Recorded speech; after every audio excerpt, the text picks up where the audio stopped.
Second. देखिए question number second है, आदिकाल को संक्रांति काल किसने कहा है? देखिए एक और महत्वपूर्ण प्रश्न आपके सामने है, आदिकाल को संक्रांति काल किसने कहा है? ऑप्शन ए नामवर सिंह ने, ऑप्शन बी माखनलाल चतुर्वेदी ने, या महावीर प्रसाद द्विवेदी ने, या राम प्रसाद मिश्र ने। तो देखिए आदिकाल को संक्रांति काल किसने माना है, यानी आदिकाल को संक्रांति काल किसने कहा है या किसने माना है? नामवर सिंह ने, माखनलाल चतुर्वेदी जी ने, या महावीर प्रसाद द्विवेदी जी ने, या राम प्रसाद मिश्र ने। तो राइट आंसर क्या होगा यहाँ पर प्रश्न का? आदिकाल को संक्रांति काल किसने कहा है? याद रखिएगा, अगर परीक्षा में पूछा जाए ऑप्शन डी यहाँ पर राइट आंसर हो जाएगा। आदिकाल को संक्रांति काल किसने कहा है या माना है?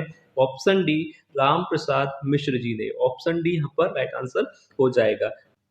अब देखिए अगला प्रश्न है क्वेश्चन नंबर 3, आदिकाल को प्राचीन काल किसने कहा है? देखिए एक और महत्वपूर्ण प्रश्न है परीक्षा के लिए, आदिकाल को प्राचीन काल किसने कहा है या किसने माना है?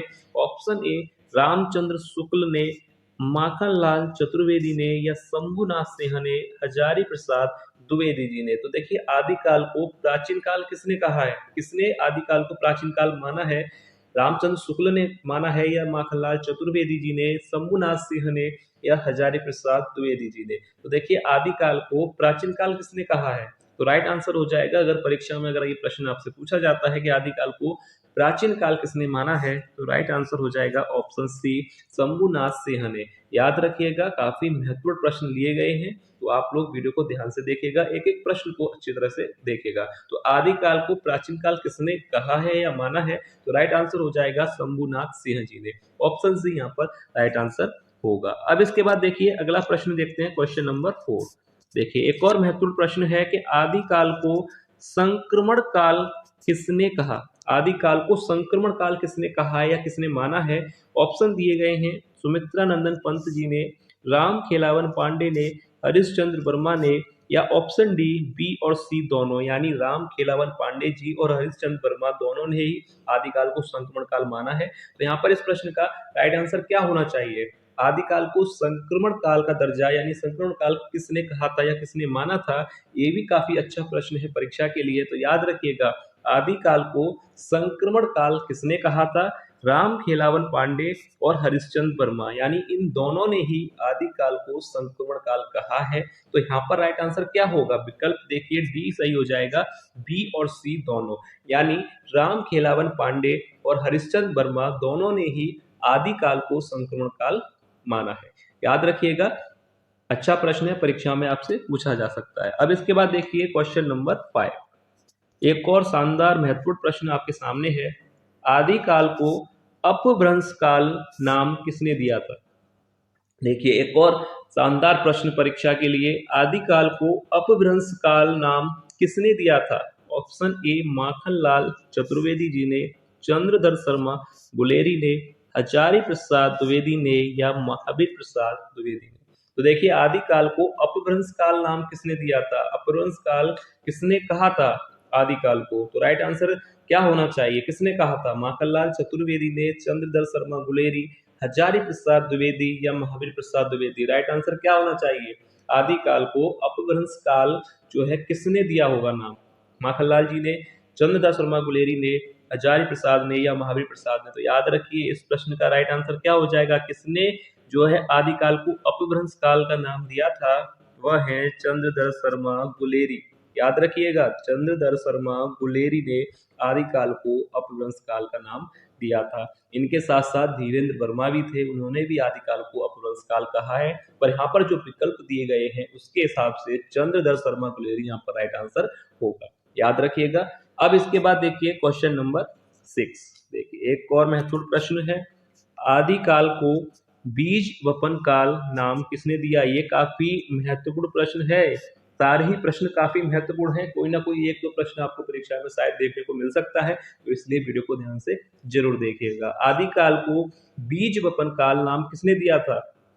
ऑप्शन नामवर सिंह ने, रामचंद्र शुक्ल ने, महावीर प्रसाद द्विवेदी ने या हजारी प्रसाद द्विवेदी ने? तो आदिकाल को बीज वपन काल किसने कहा होगा, किसने नाम दिया होगा आदिकाल को? माना होगा कि आदिकाल को बीज वपन काल का नाम किसने दिया है, किसने माना है?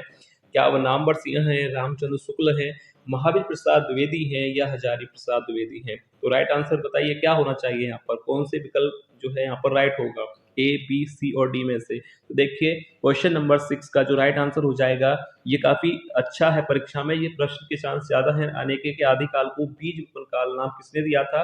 तो राइट आंसर हो जाएगा, किसके साथ जाएंगे, सी, महावीर प्रसाद द्विवेदी जी ने। ठीक है, क्लियर करिएगा एक एक प्रश्न को। अगर फिर भी किसी प्रश्न पर आपको डाउट लगता है तो आप लोग कमेंट करके पूछ सकते हैं। आदिकाल को बीज वपन काल जो है नाम किसने दिया था? तो राइट आंसर क्या हो जाएगा, महावीर प्रसाद द्विवेदी जी ने। ऑप्शन सी यहाँ पर राइट आंसर हो जाएगा। अब देखिए अगला प्रश्न है क्वेश्चन नंबर 7। आदिकाल को संधि काल एवं चारण काल नाम किसने दिया? देखिए काफी अच्छा प्रश्न है परीक्षा के लिए। आदिकाल को संधि काल एवं चारण काल नाम किसने दिया, या किसने आदिकाल को संधि काल एवं चारण काल कहा है?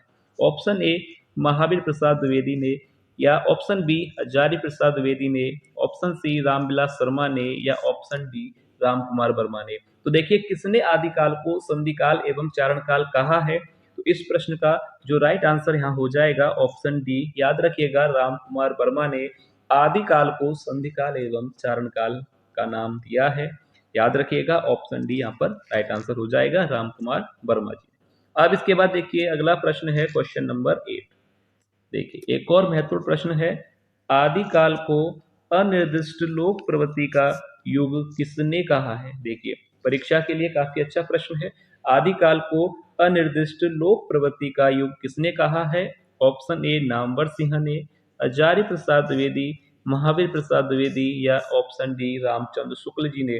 तो देखिए आदिकाल को किसने कहा है अनिर्दिष्ट लोक प्रवृत्ति का युग? तो यहाँ पर राइट आंसर क्या होगा, किस विकल्प के साथ हमें जाना चाहिए? नामवर सिंह, हजारी प्रसाद द्विवेदी, महावीर प्रसाद द्विवेदी ने, या रामचंद्र शुक्ल जी ने? तो किसने कहा है? राइट आंसर हो जाएगा ऑप्शन डी। किसके साथ जाना चाहिए? ऑप्शन डी रामचंद्र शुक्ल आदिकाल को अनिर्दिष्ट लोक प्रवृत्ति का युग माना है। अब इसके बाद देखिए अगला प्रश्न है क्वेश्चन नंबर 9। देखिए परीक्षा के लिए काफी महत्वपूर्ण प्रश्न है ये, इसका आंसर जो है ध्यान से देख लीजिएगा, ये परीक्षा में आपसे पूछा जा सकता है कि आदिकाल को सिद्ध सामंत काल नाम किसने दिया? आदिकाल को सिद्ध सामंत काल नाम किसने दिया? ऑप्शन ए भारतेंदु हरिश्चंद्र ने, हजारी प्रसाद द्विवेदी ने, वासुदेव सिंह ने, या राहुल सांकृत्यायन ने? तो आदिकाल को सिद्ध सामंत काल किसने कहा था? ये प्रश्न परीक्षा में आपसे पूछा जा सकता है क्योंकि काफी महत्वपूर्ण प्रश्न है। आदिकाल को सिद्ध सामंत काल नाम किसने दिया था? किसने आदिकाल को सिद्ध सामंत काल कहा था? भारतेंदु हरिश्चंद्र जी ने, आचार्य प्रसाद द्विवेदी ने, वासुदेव सिंह ने, या राहुल सांकृत्यायन ने? तो देखिए सिद्ध सामंत काल आदिकाल को किसने माना है या कहा है? वह थे राहुल सांकृत्यायन। तो राइट आंसर क्या होगा यहाँ पर? Option D. याद रखिएगा सिद्ध सामंत काल आदिकाल को किसने कहा था या किसने माना था? राहुल सांकृत्यायन ने। ऑप्शन डी यहाँ पर राइट आंसर हो जाएगा। अब इसके बाद देखिए अगला प्रश्न है क्वेश्चन नंबर 10। देखिए आदिकाल को वीर गाथा काल नाम किसने दिया? ऑप्शन ए सुमित्रा नंदन पंत ने, हजारी प्रसाद द्विवेदी ने, बच्चन सिंह ने, या आचार्य रामचंद्र शुक्ल ने? तो देखिए आदिकाल को वीर गाथा काल भी कहा जाता है, ये तो आपको पता है कि आदिकाल का दूसरा नाम वीर गाथा काल भी है। पर वीर गाथा काल किसने कहा था, किसने ये नाम दिया था आदिकाल को? आदिकाल को वीर गाथा काल किसने कहा था या किसने ये नाम दिया था? सुमित्रा नंदन पंत थे, या हजारी प्रसाद द्विवेदी थे, बच्चन सिंह थे, या आचार्य शुक्ल जी थे? तो राइट आंसर हो जाएगा आदिकाल को वीर गाथा काल नाम दिया था या वीर गाथा काल माना था, वह थे शुक्ल जी। ऑप्शन डी यहाँ पर राइट आंसर हो जाएगा, आचार्य रामचंद्र शुक्ल। अब इसके बाद देखिए अगला प्रश्न है क्वेश्चन नंबर 11। आदिकाल को अंधकार काल नाम किसने दिया था? अब देखिए आदिकाल को अंधकार काल किसने कहा है? कितना अच्छा प्रश्न है परीक्षा के लिए। आदिकाल को अंधकार काल जो है किसने कहा है? सुमित्रा नंदन पंत ने, आचार्य प्रसाद द्विवेदी ने, बच्चन सिंह ने, या पृथ्वीनाथ कमल कुलश्रेष्ठ जी ने?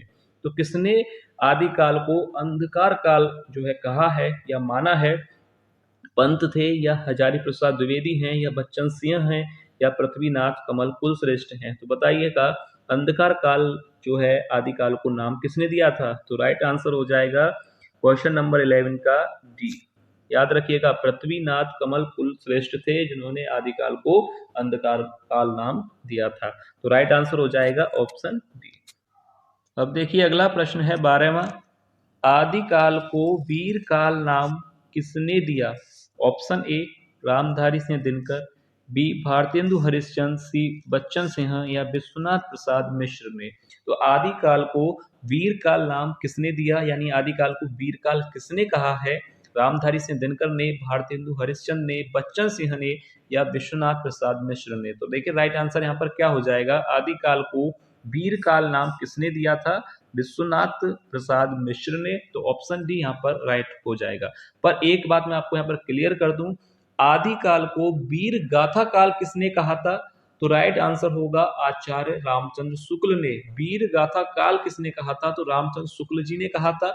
और अगर प्रश्न पूछा जाए कि आदिकाल को वीर काल किसने कहा था, तो विश्वनाथ प्रसाद मिश्र ने। दोनों प्रश्न अलग हैं, तो कंफ्यूज आपको नहीं होना है। वीर गाथा काल अगर आपसे पूछा जाए तो शुक्ल, और वीर काल पूछा जाए तो विश्वनाथ प्रसाद मिश्र। याद रखिएगा और कंफ्यूजन बिल्कुल मत करिएगा। अब इसके बाद देखिए अगला प्रश्न है क्वेश्चन नंबर 13वां। देखिए क्वेश्चन नंबर 13, आदिकाल को चारण काल नाम किसने दिया? अच्छा प्रश्न है, आदिकाल को चारण काल नाम किसने दिया? ऑप्शन ए आचार्य रामचंद्र शुक्ल ने, बच्चन सिंह ने, नामवर सिंह ने या जॉर्ज गियर्सन ने। तो आदिकाल को चारण काल नाम किसने दिया था बताइए? ऑप्शन ए शुक्ल जी ने, बच्चन सिंह ने, नामवर सिंह ने या जॉर्ज गियर्सन ने। तो आदिकाल को चारण काल किसने कहा था? किसने आदिकाल को चारण काल कहा था? माना था जॉर्ज गियर्सन ने। ऑप्शन डी यहाँ पर राइट आंसर हो जाएगा। अब इसके बाद देखिए क्वेश्चन नंबर 14, आदिकाल को आदिकाल नाम किसने दिया था? आदिकाल को आदिकाल नाम किसने दिया? ऑप्शन ए रामचंद्र शुक्ल, हजारी प्रसाद द्विवेदी, नामवर सिंह या जॉर्ज गियर्सन। तो आदिकाल को आदिकाल ही किसने कहा था? शुक्ल जी ने या हजारी प्रसाद द्विवेदी ने, नामवर सिंह ने या जॉर्ज गियर्सन ने। तो यहाँ पर राइट आंसर क्या होगा कि आदिकाल को आदिकाल नाम किसने दिया, यानी आदिकाल को आदिकाल ही किसने माना था? तो वह थे हमारे हजारी प्रसाद द्विवेदी जी। ऑप्शन बी यहाँ पर राइट आंसर हो जाएगा। अब इसके बाद देखिए क्वेश्चन नंबर 15। देखिए 15वां प्रश्न है, आदिकाल को आधार काल नाम किसने दिया? देखिए आदिकाल को आधार काल नाम किसने दिया या आदिकाल को आधार काल किसने कहा? ये परीक्षा के लिए वेरी इंपॉर्टेंट प्रश्न है कि आदिकाल को जो है आधार काल नाम किसने दिया या आदिकाल को आधार काल किसने कहा था? महावीर प्रसाद द्विवेदी जी ने कहा था या हजारी प्रसाद द्विवेदी ने, नामवर सिंह ने या मोहन अवस्थी ने? किसने आदिकाल को आधार काल कहा है? तो राइट आंसर क्या हो जाएगा यहाँ पर क्वेश्चन नंबर 15 का? ऑप्शन डी, मोहन अवस्थी जी ने आदिकाल को आधार काल नाम दिया है या आदिकाल को आधार काल जो है माना है, कहा है। तो यहाँ पर राइट आंसर हो जाएगा ऑप्शन डी, मोहन अवस्थी। याद रखिएगा। अब देखिए अगला प्रश्न है 16वां प्रश्न, आदिकाल को पुरानी हिंदी का काल किसने कहा है? Option A Sumitra Nandan Pant, option B Hazari Prasad Dwivedi या ऑप्शन सी चंद्र शर्मा गुलेरी या ऑप्शन डी विश्वनाथ प्रताप मिश्र। तो देखिए आदिकाल को पुरानी हिंदी का काल किसने कहा है? तो राइट आंसर यहाँ पर क्या होना चाहिए? आदिकाल को पुरानी हिंदी का काल किसने कहा है? तो किस विकल्प के साथ जाना चाहिए? सी, चंद्रधर शर्मा गुलेरी ने आदिकाल को पुरानी हिंदी का काल कहा है। अब इसके बाद देखिए 17वां प्रश्न है। देखिए प्रश्न पूछा है कि अपभ्रंश जातीय साहित्य का उदय किसने आदिकाल को कहा है? देखिए एक और शानदार प्रश्न है, आदिकाल को अपभ्रंश जातीय साहित्य का उदय किसने कहा है, यानी किसने माना है? सुमित्रा नंदन पंत ने, हजारी प्रसाद द्विवेदी ने, बच्चन सिंह ने या आचार्य रामचंद्र शुक्ल ने? किसने अपभ्रंश जातीय साहित्य का उदय आदिकाल को कहा है, आदिकाल को माना है? सुमित्रा नंदन पंत ने, प्रसाद द्विवेदी ने या बच्चन सिंह ने या आचार्य रामचंद्र शुक्ल ने? तो 17वें प्रश्न का राइट आंसर क्या होना चाहिए बताइए? अपभ्रंश जातीय साहित्य का उदय किसने आदिकाल को कहा है? तो राइट आंसर यहाँ पर 17वें प्रश्न का हो जाएगा बच्चन सिंह ने। ऑप्शन सी यहाँ पर राइट आंसर होगा। अपभ्रंश जातीय साहित्य का उदय किसने आदिकाल को माना है या कहा है? तो किसने कहा है? बच्चन सिंह ने। अब इसके बाद देखिए 18वां प्रश्न है, 18वां प्रश्न है कि आदिकाल को उद्भव काल नाम किसने दिया। एक से बढ़ के एक शानदार प्रश्न आपके सामने आ रहे हैं कि आदिकाल को उद्भव काल किसने माना है, किसने कहा है। जयशंकर प्रसाद ने, वासुदेव सिंह ने, भारतेंदु हरिश्चंद्र ने या हजारी प्रसाद द्विवेदी जी ने। तो आदिकाल को उद्भव काल नाम किसने दिया है, किसने कहा है। जयशंकर प्रसाद ने, वासुदेव सिंह ने, भारतेंदु हरिश्चंद्र ने या हजारी प्रसाद द्विवेदी जी ने। तो आदिकाल को उद्भव काल नाम किसने दिया था। राइट आंसर हो जाएगा ऑप्शन बी।